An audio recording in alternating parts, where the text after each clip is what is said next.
तथागत बुद्ध श्रावस्ती में भाषण कर रहे थे। एक युवती विरोधियों ने उसको तैयार करके भेजा था, पेट पर कपड़ा बांधकर, साड़ी पहने, बदनाम का पैसा दिया था उसको विरोधियों ने। भीड़ में बैठी बैठी बस खड़ी हुई, कहीं बहुत ज्ञान झाड़ते हो, हमारा पेट तुम्ही ने बढ़ाया है, इसका निर्वाह कौन करेगा। सारा समाज स्तब्ध, महात्मा बुद्ध शांत। और गरमाई तो कपड़ा सरक गया नीचे, पोल पट्टी वहीं खुल गई। और भी भयंकर बात हुई। एक संप्रदाय के लोग उनके पिछवाड़े तरफ रहते थे, तो एक वेश्या को तय किया था, तो रोज शाम को श्रृंगार करके वो निकले, गंधमाला ले करके, बिना पूछे बताती चले, जा रही हूँ बुद्ध की कुटिया में रात भर रहूँगी। आवे और उन्हीं यहाँ चली जाए जो विरोधी रहे इनके, जो इसको तैयार किए रहे बदनाम करने गए, उसी के यहाँ रहे रात भर। और फिर उधर से लौटे तो अस्त व्यस्त कपड़ा, सब कुछ अस्त व्यस्त। और लौटे रास्ते में कहती जाए, भगवान बुद्ध के गंधकुटी में रात भर रही।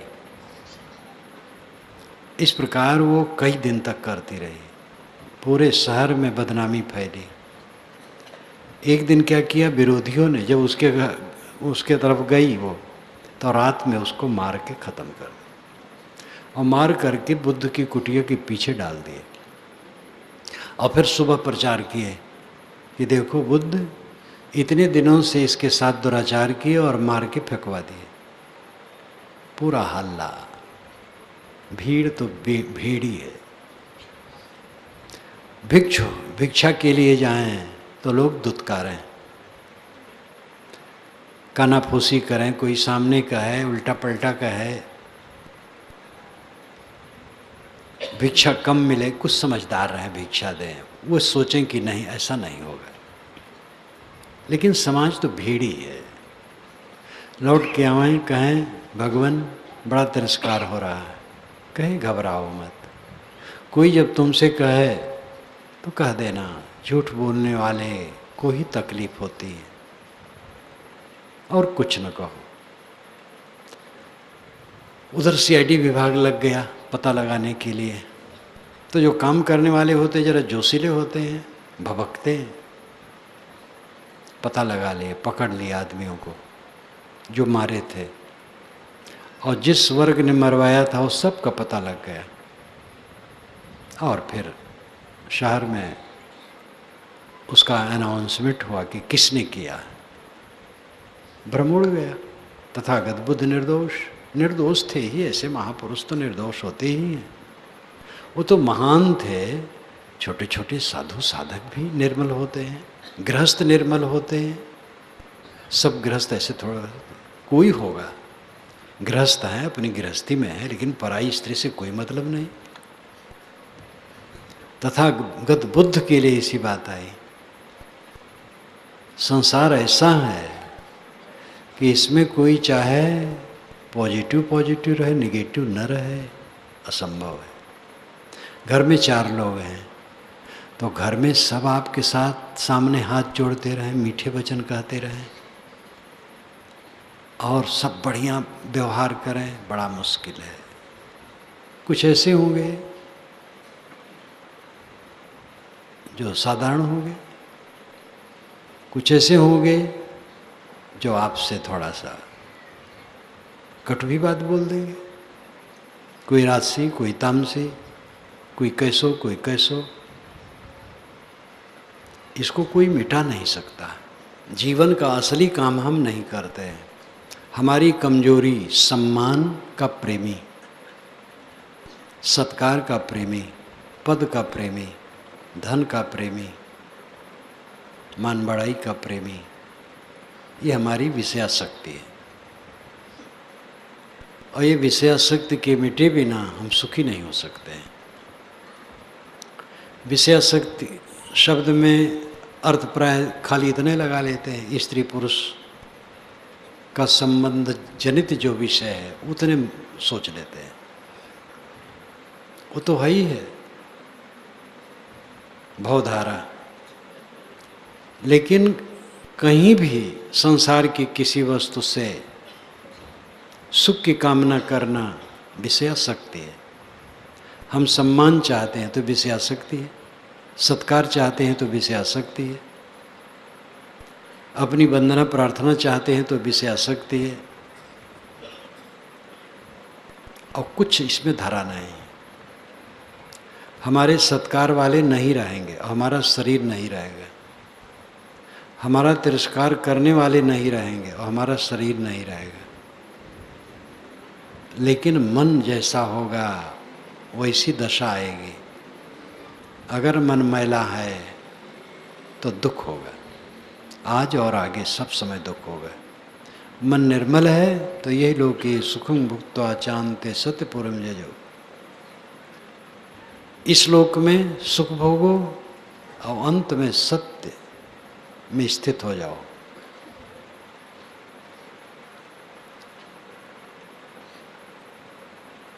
सत्य में आज ही स्थित है, जो आज सत्य में स्थित है सब समय सत्य में स्थित है। शरीर चल रहा है, शरीर है या टूट जाए, दोनों में कोई फर्क नहीं। सर्वथा सत्य अपना स्वरूप है, आत्मा है। स्वरूप, स्वनाम खुद, रूप नाम पदार्थ, खुद का पदार्थ। खुद का पदार्थ क्या है? आत्मा, रूह, सोल, चेतन। उसी को ब्रह्म परमात्मा भी कहते हैं। ब्रह्म परमात्मा कहीं बाहर नहीं।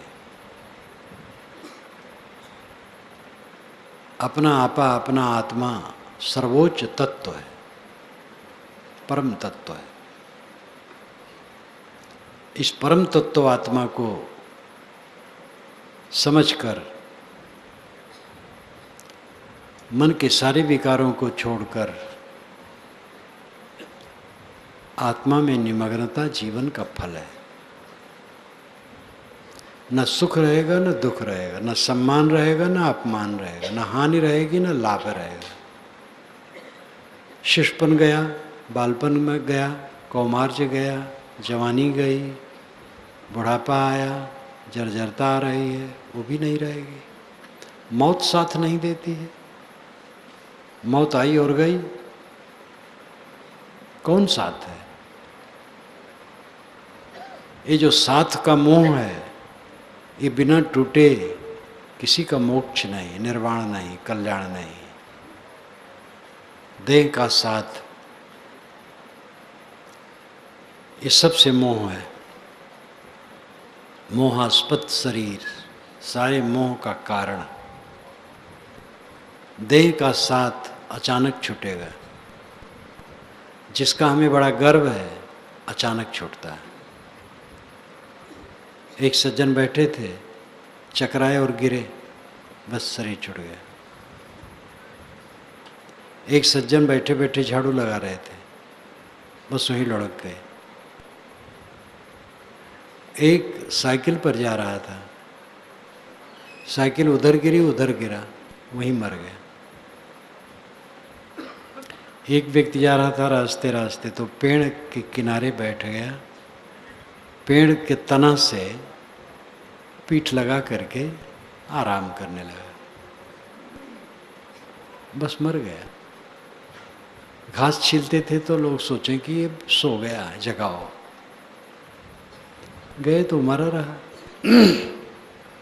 अभी कुछ महीने के पूर्व सूरत में हमारा एक भक्त आया आश्रम पर, वहाँ अपना आश्रम है।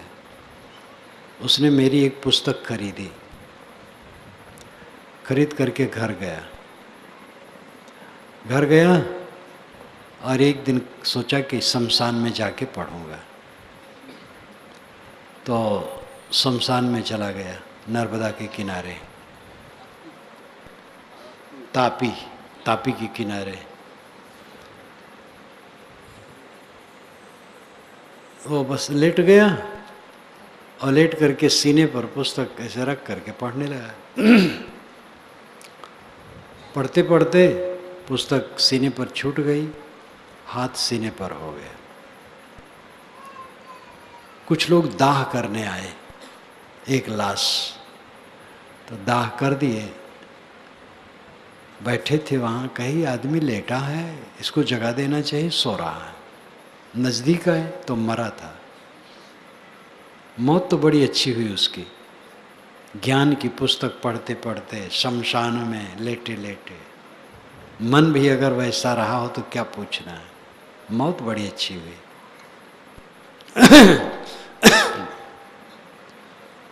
ये शरीर है, सबसे बड़ा गर्व शरीर का, और हम क्या दुनिया को बदल देना चाहते हैं। इतना हाथ चमकाते हैं कि दूसरे को उलट पलट देंगे।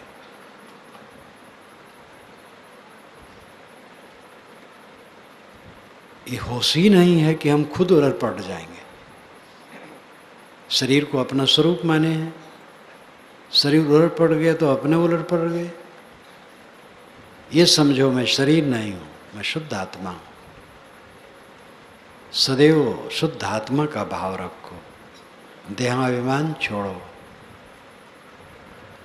आवाज़ नम्र हो जाएगी, शीतल हो जाएगी। कटु नहीं कहोगे, अनर्गल नहीं कहोगे, अव्यवस्थित नहीं कहोगे। कहाँ कोई गर्व करा है? किस चीज़ का गर्व कर रहे हैं? जो गर्व कर रहे हैं त्रास खाने योग्य है उनको देख करके। विवेकवान त्रास खाते हैं ऐसे लोगों को देख, जो हाथ चमकाते हैं, कुछ करके रहूँगा, दिखा दूंगा तुमको। कौन होते हैं वे? मैं उलट पलट दूंगा।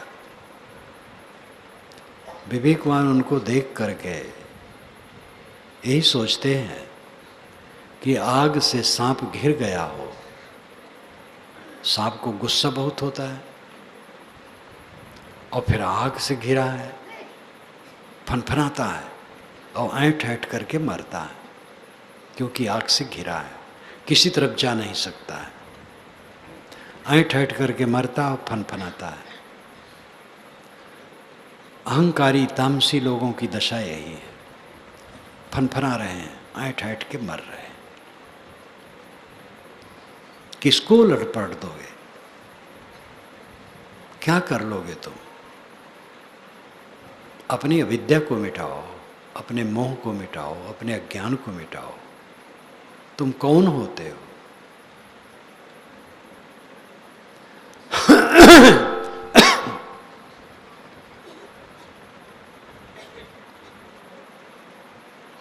जगने की जरूरत है, मोह भंग करने की जरूरत है। दूसरा कैसा है ये देखने का हमारा कोई समय नहीं है। जैसा है वैसा है, जैसा करेगा पाएगा। अपने को बचा बचा के रखो।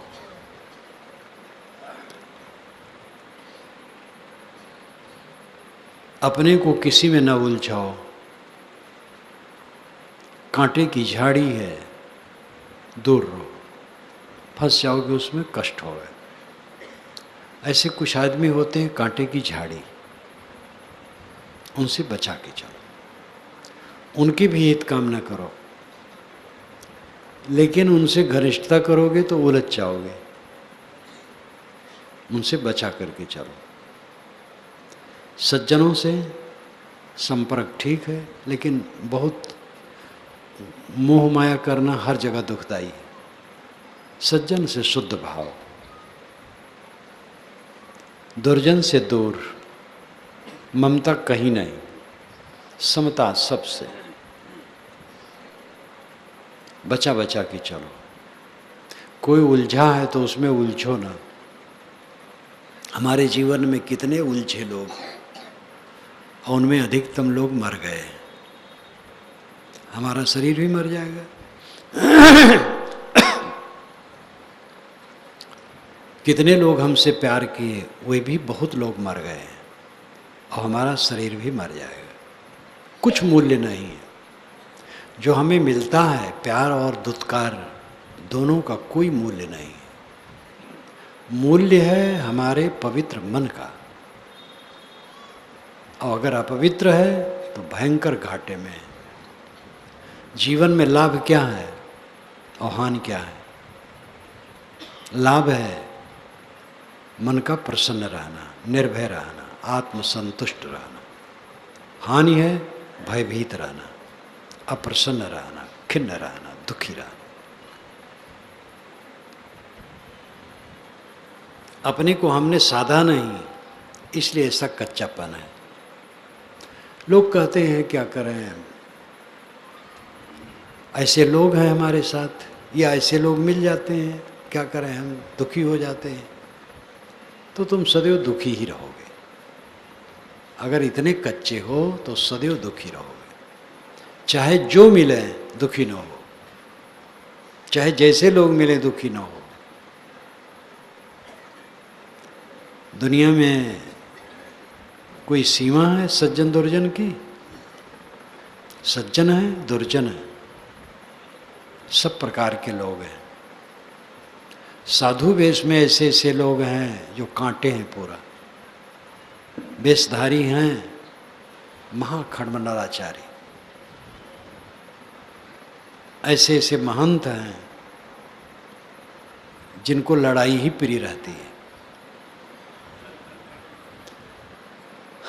ऐसे ऐसे जगत गुरु मंडलेश्वर हैं जो झगड़ा करने वाले हैं, विद्वान हैं और झगड़ा करने वाले हैं। सभी कैटेगरियों में हैं सज्जन दुर्जन। इसलिए अपने को संभालो। वे विद्वान हैं कैसे कह दिए, वे संत हैं कैसे कह दिए, वे हमारे निकट हैं कैसे कह दिए, अपने शिष्य हैं कैसे कह दिए, कैसे कह दिए। जब शैतान चढ़ता है तो कुछ पता लगता है। मनुष्य के दिमाग पर शैतान चढ़ा, शैतान कहीं दूसरा होता है। क्रोध शैतान है, तामस शैतान है, अहंकार शैतान है, काम शैतान है, लोभ मोह शैतान है। ये मन के शैतान जब दिमाग पर चढ़ते हैं तो आदमी अव्यवस्थित हो जाता है, कुछ होश हवास नहीं रहता है। जीव सब विवश हैं। जिसको तामस में देखो, कामी, क्रोधी, लोभी, मोही, विवश, किसी भी विकारी भावना से विवश हैं, वे दया के पात्र हैं। क्रोध उन पर न करो, उनकी क्षमता यही है, जल रहे हैं। उनके लिए भी कामना करो कि वो शीतल हो, लेकिन कामना भर आप कर सकते हो, अमृत पिला नहीं सकते हो। ऐसे कितने हैं जो अपने को बुद्धि का सागर मानते हैं, लेकिन सदैव जलते हैं, क्रोध में, काम में, लोभ में, मोह में जलते हैं। प्रतिभावान है, बुद्धिमान है, तेज तर्रार है, लेकिन विकारों में जलते हैं। अपने को संभालो। अपना संबंध अपने से और किसी से नहीं है। हमें भूख है तो हम भोजन करेंगे तब भूख जाएगी, प्यास है तो पानी पिएंगे तब प्यास जाएगी। दूसरे के पानी पीने से हमारी प्यास नहीं जाएगी, दूसरे के खाने से हमारी भूख नहीं मिटेगी। नींद से अगर दिमाग भारी है तो दूसरा कोई सो ले, मेरा दिमाग हल्का नहीं होगा।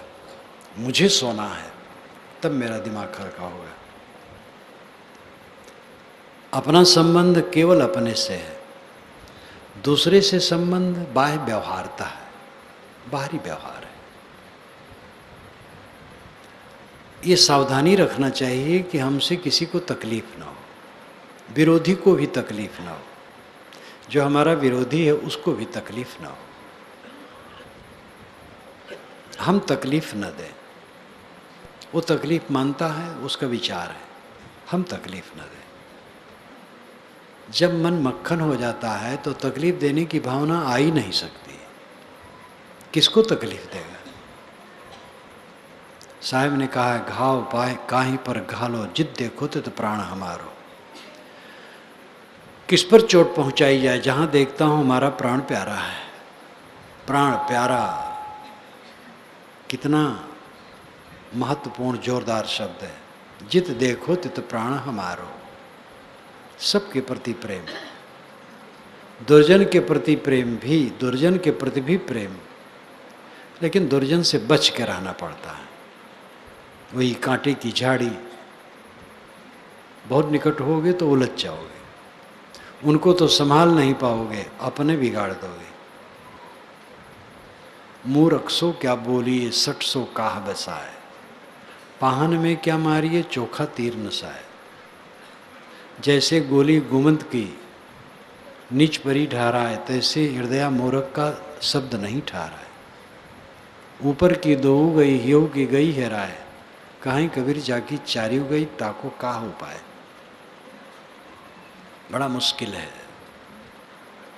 किसी को समझाने का अहंकार जो हमारा है, हमारी मूर्खता है। केवल हम समझ लें, बस अमृत, अगाध अमृत में पहुंच गए। हम समझ लें अपने को और अपने विष को मार लें। अगाध अमृत, अगाध अमृत का अर्थ क्या है? निर्भय मन, शीतल मन, शांत मन, तृप्त मन, अगाध अमृत है। ये बिना पैसे की मिलता, पैसे से नहीं मिलता है। पैसे से मिलता तो बड़े बड़े पूंजीपति तो खूब खरीद लेते। विद्या से भी नहीं मिलता है, पद से भी नहीं मिलता है, अवस्था से भी नहीं मिलता है, वेश धरने से भी नहीं मिलता है। ये तो मेहनत करने से मिलता, अपने को मारने से मिलता है। दाना खाक में मिलकर गुले गुलजार होता है, बीज मिट्टी में मिल करके तब उससे फूल निकलते हैं, अखुआ होता है, पौधा होता है, फूल निकलते हैं, फल आते हैं। अपनी हस्ती को मिटा देने के बाद तब जीवन गगन मगन होगा। अपने अहंकार और कामना को मारो, दुनिया से अपेक्षा न रखो कि सब तरफ सम्मान मिलेगा। केवल प्रकाश की अपेक्षा न रखो। जब से जन्म लिए हो देख रहे हो कि दिन होता है, रात होती है, बराबर बराबर।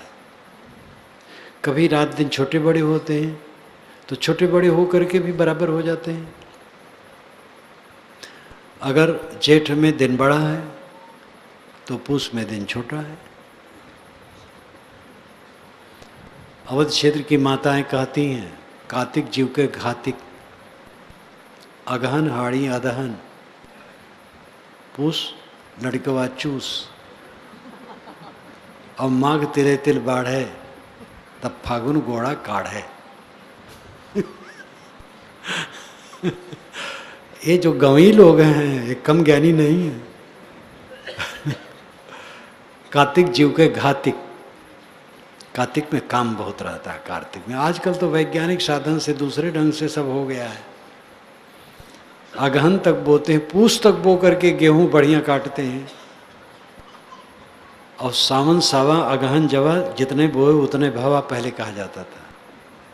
सावन में सामा बो, सामा कह दिया गया, मतलब है कि खरीफ की फसल बो, और अगहन जवा, अगहन में जौ यानी रबी की फसल बो, तो जितने बोए उतने भवा बस।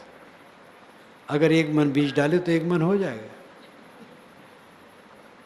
तो आषाढ़ में बोने से होता है, और अगहन में नहीं, कार्तिक में बोने से होता है। लेकिन वैज्ञानिक साधन बदल गया है। तो कार्तिक जीव के घातिक, कार्तिक में काम बहुत, और अगहन हाड़ी अदहन, अगहन में आओ दिन छोटा हो गया तो 2 बार हाड़ी में अदहन दिए, दोपहर को शाम को उसी में दिन बीत गया।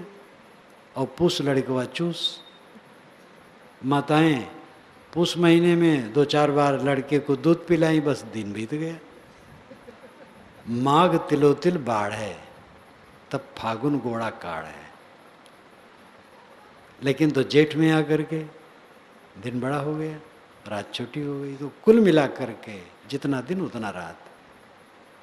ये मेरा घोर अज्ञान होगा कि दिन दिन रहे। बरियाई रात आएगी और रात बुरी नहीं है। रात में ठीक से सोया जाता है, विश्राम मिलता है। प्रशंसा हुई, मन यही चाहता केवल प्रशंसा हो। असंभव बर्फ को भून के हम खाना चाहते हैं। निंदा पक्की है मिलना, और जिसकी जितनी ज़्यादा प्रशंसा होती है, आयाम बढ़ता है, उतनी निंदा बढ़ती है। क्योंकि उतना परिचय बढ़ता है, उतने खुराफाती लोग भी मिलते हैं। तो केवल प्रशंसा हो, निंदा न हो, घोर अज्ञान हमारा होगा। सत्कार हो, तिरस्कार न हो, असंभव है। सुख मिले दुख न मिले, कैसे होगा? सुख दुख तो दोनों जुड़वा भाई हैं।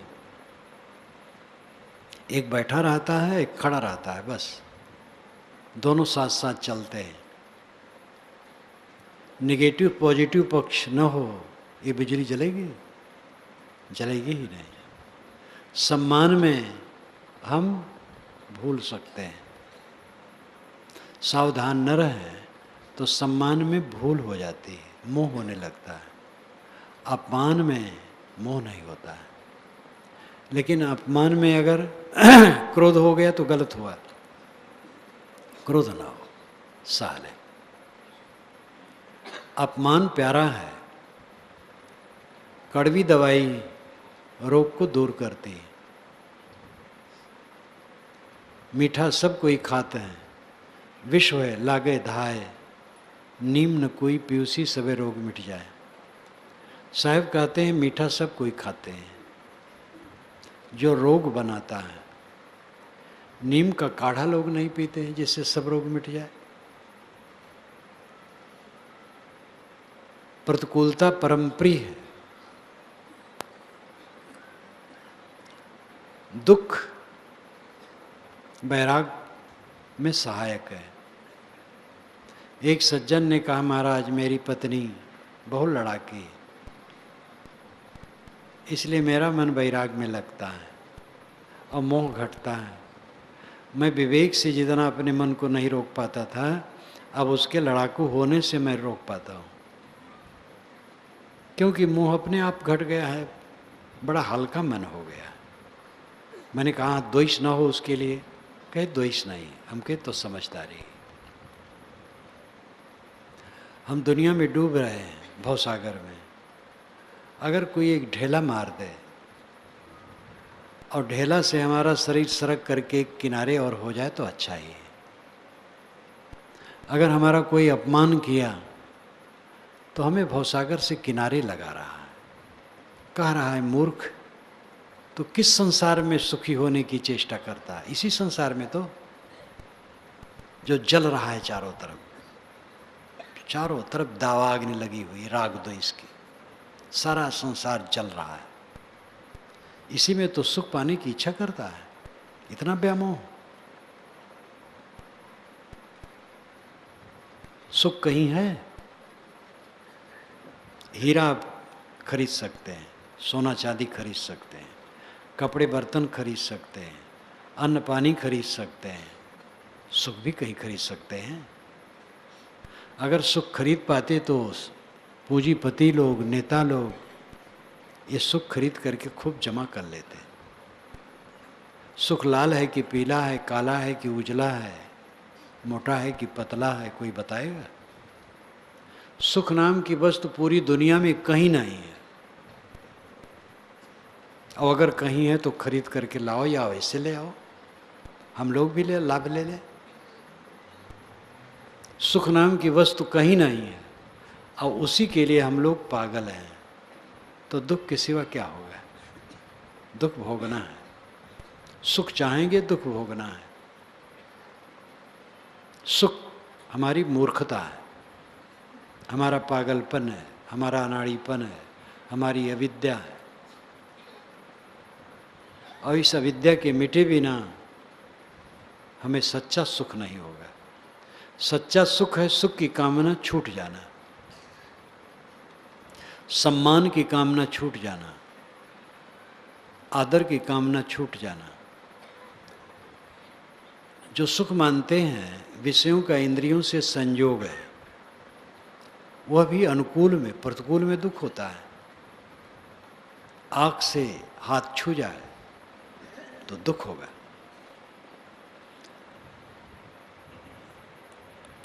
जीभ में हमारे मीठा हो तो अनुकूल लगता है, सुख लगता है, लेकिन उसमें ऐसा खाद्य पदार्थ पड़ जाए जिससे वकाई आ जाए तो दुख लगेगा। विषय वो भी है। एक आदमी सुंदर सुंदर आया हमारे सामने, सुंदर युवक, सुशील, लेकिन वो हमारे शत्रु का लड़का है तो अच्छा नहीं लगता। हमारा मित्र है, कुरूप है, और कुरूप ही नहीं है, दुष्ट है, लेकिन वो मीठा लगता है, प्यारा लगता है। ये हमारा अविवेक है। सुख कहाँ लगता है? अनुकूल जिसको हम मानते हैं उनसे जब हमारे मन इंद्रियों का संयोग होता है तब सुख लगता है, और प्रतिकूल जिसे हम मानते हैं उनसे जब हमारे मन इंद्रियों का संयोग होता है तो दुख लगता है। सुख दुख बस यही है, दोनों झूठ है। एक दुख है जैसे पीड़ा हो गई, फोड़ा हो गया, बीमारी आ गई, वो शारीरिक दुख है, वो हमें बांध नहीं सकता है। विवेक हो तो, नहीं तो उसमें भी माया करेंगे। बांधने वाला सुख दुख राग द्वेषात्मक है। राग द्वेष की आग में सारा संसार जल रहा है।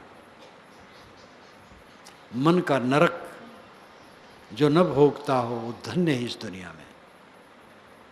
मन के नरक में सब प्राणी पड़े हैं, जो इसमें ना हो महाधन्य है। ना हो उसने पुरुषार्थ किया तब ये होगा, वैसे नहीं होगा। कोई करने वाला नहीं है।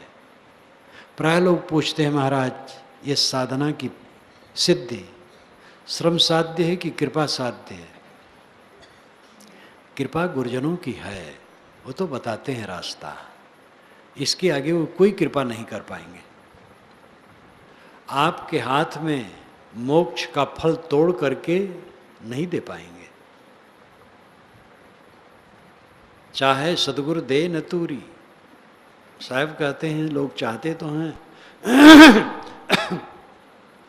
लेकिन सदगुरु तोड़ करके मोक्ष फल नहीं दे सकते, बता सकते हैं। जो तू चाहे मुझको छाड़ सकल की आस, मुझे ऐसा हुए रहो सब सुख तेरे पास। ये सदगुरु कबीर ने कहा। अगर तुम मुझे चाहते हो तो जैसे मैं निष्काम हूँ ऐसे तुम भी निष्काम हो जाओ। कहा जाता है साहब गए गुजरात, 4 बार गुजरात गए, तो कबीर बड़ौद जिले में है, नर्मदा तट पर वहाँ तत्वा जीवा 2 ब्राह्मण बंधु उनके शिष्य थे। तो वहाँ बहुत दिन रहे। जब चलने लगे तो दोनों ने उनके पैर पकड़ लिए, कहे महाराज आपको हम चाहते हैं, आप यहीं रहें। तो साहब ने कहा जो तू चाहे मुझको छाड़ सकल की आश, मुझे ही ऐसा हुए रहो सब सुख तेरे पास। अगर तुम मुझे चाहते हो तो सबकी कामना छोड़ दो, और जैसे मैं निष्काम हूँ ऐसे तुम भी निष्काम हो जाओ, बस सब सुख तुम्हारे पास। मुझे पकड़ करके क्या करोगे? साधु के पैर में तो चक्के लगे रहते हैं, वो चलता रहता है उन्होंने कहा महाराज आप बनारस चले जाएंगे, हम यहाँ नर्मदा के किनारे हैं, समुद्र किनारे, समुद्र पास में है। कहाँ समुद्र का किनारा, कहाँ बनारस? साहब ने कहा जो गुरु बसे बनारसी, शिष्य समुंदर तीर, बिसराए बिसरे नहीं जो गुण होए शरीर। शिष्य समुंदर तीर है और गुरु बनारस में है, लेकिन वो बिसराए नहीं बिसरेगा अगर अपने में गुण है तो। शिष्य ने शासन स्वीकार कर लिया शासन से शिष्य शब्द बना है। संस्कृत में शासन का अर्थ होता है उपदेश, शिक्षा। गुरु की सीख जिसने मान ली, स्वीकार ली, वो शिष्य है। दीक्षा मात्र तो बहुतों की हो जाती है, वे भी कुछ स्वीकारते हैं, सामान्य है, दीक्षा हो गई। मदिरापान से दूर हो गए, मोटे दुराचार से दूर हो गए, वो भी मानते हैं गुरु के शासन को, उपदेश को। पूरा पूरा जो मान ले वो धन्य है। पूरा पूरा मान लेने से तो थोड़े हो जाता है, काम करना पड़ेगा, मेहनत करना पड़ेगा, साधना करना पड़ेगा। साधना करते करते सिद्ध होती है, एक लागे नहीं होती। घबराना नहीं चाहिए। धीरे धीरे रे मना धीरे सब कुछ हो, माली सींचे सब घड़ा, ऋतु आए फल हो। कोई लगा रहा है मेहनत से, कैसे नहीं होगा। दुनिया में सबसे सरल काम है मोक्ष प्राप्त करना, सबसे सरल काम है। और बाकी सब सरल, क्या कठिन भी नहीं, असंभव है। कुछ काम कठिन है और बाकी सब असंभव है। जैसे भारत के 1 अरब लोग प्रधानमंत्री बनना चाहें, संभव है? एक ही प्रधानमंत्री हो गए, और फिर योग्यता भी चाहिए, असंभव है। 70 वर्ष का बूढ़ा 20 वर्ष का जवान बनना चाहे होगा, असंभव है। दुनिया के भोग कठिन है और मिल गए तो छूट जाते हैं। इंद्रियां अपनी शिथिल हो जाती हैं, कमजोर हो जाती हैं। प्राणी पदार्थ हमारे बस में रहने वाले नहीं है, सब भागा जा रहा है, चारों तरफ बह रहा है सब। कौन सुवस्था है? मोक्ष प्राप्त करने में पूरी सुवस्था है। ग्रहण करने से भोग मिलता है, त्याग करने से मोक्ष मिलता है। ग्रहण करने में हम असमर्थ हैं, त्याग करने में समर्थ हैं। ग्रहण करने में असमर्थ हैं। हम यहाँ बैठे हैं, पास की ज़मीन हम चाहे हमें मिल जाए, नहीं देगा वो, हम क्या करेंगे? असमर्थ हैं। हमें चाहिए ही नहीं, बहुत सरल है। ग्रहण करने में हम असमर्थ हैं, त्याग करने में कोई कठिनाई नहीं। छोड़ देना बहुत सरल है, लेकिन जब लोभ छूटे तब, मोह छूटे तब। ये मोह लोभ की रस्सी जो दिखाई नहीं पड़ती है, लोह जजीर न रसरी बंधन, बड़े बड़े सुभट सुखाएं पछरवा हो। न लोह की जंजीर है, न रसरी है, न और कोई बंधन है, लेकिन बड़े बड़े सुभट पछार खाते हैं। इस वासना के बंधन में सब पीड़ित हैं। सब पर दया करो, क्षमा करो, करुणा करो। गाली देने वाले को आशीर्वाद दो, नम्र रहो। मैं नम्र रहूं, निर्मानी, निरहंकारी, अपने को मिटा डालो, तब अपने को पाओगे।